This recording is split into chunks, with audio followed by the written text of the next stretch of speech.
Friday forecast time. It's the second straight week Nebraska's having a season opener. Let's talk forecast. Let's talk, yeah. It does look like maybe some rain again on Saturday, but what did we learn about last Saturday, Sean? I think you've learned how to kind of manage a roller coaster of emotions. I mean, to have it go up, then down, and then maybe think that you're going to play Sunday, then go back down again.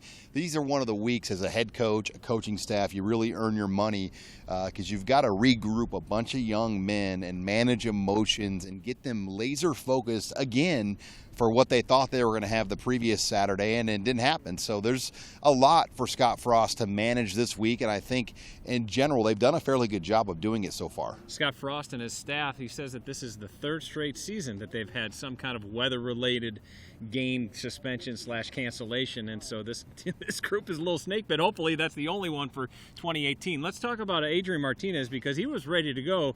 You talked to him Monday and he said, yeah, I had the play ready to roll. I was just waiting to snap the ball. Now I did some reconnaissance for you, Husker Nation. I was trying to get the first play call, what it was going to be, and he didn't bite. Pretty good for a freshman that he wouldn't slip up, but you feel for a guy like Martinez. He had so much family that flew in from Fresno and other parts of the country to watch his first collegiate start and be in town for a holiday weekend here in Lincoln, and then they left empty-handed. So he said they could watch me on TV, but I still think, Andy, going through the warm-up, the tunnel walk, the Friday night hotel routine, Saturday at the hotel getting ready for a start, he gained something out of the weekend. Unfortunately, just didn't gain a game on the field.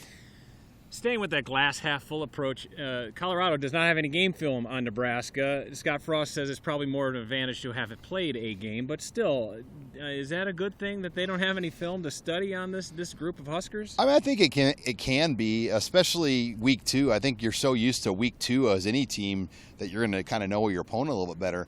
They still don't know Adrian Martinez. They don't know the personnel and how they're going to be matched in with Scott Frost's system at Nebraska. They have an idea of the concepts of what Chip Kelly and Scott Frost have done over the years, but with this personnel, the changes they've made, they just don't have a good read. So I think Nebraska, if they were smart, they could maybe jump on Colorado a little bit or catch them off guard on a few breakdowns early on in this game, and that to me is how you could take advantage of it. Colorado really did look impressive in their win against Colorado State. Stephen Montez, their quarterback, was brilliant, 338 yards, completed 88% of his passes with 4 touchdowns.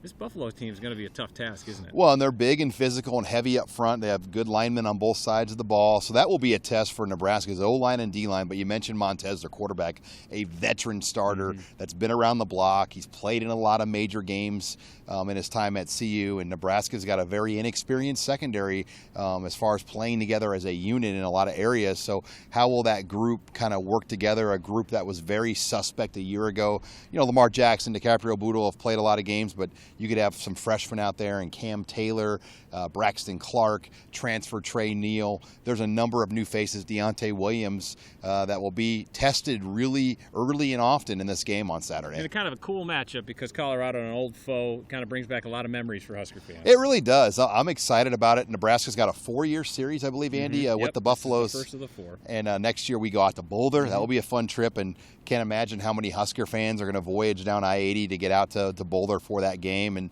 I think you're going to see a lot of Colorado fans coming in. I mean, it just a lot of memories with these two fan bases playing, and I know for CU this was their rivalry game as Bill McCartney tried to make that from the get-go and talked about that on the 30 for 30.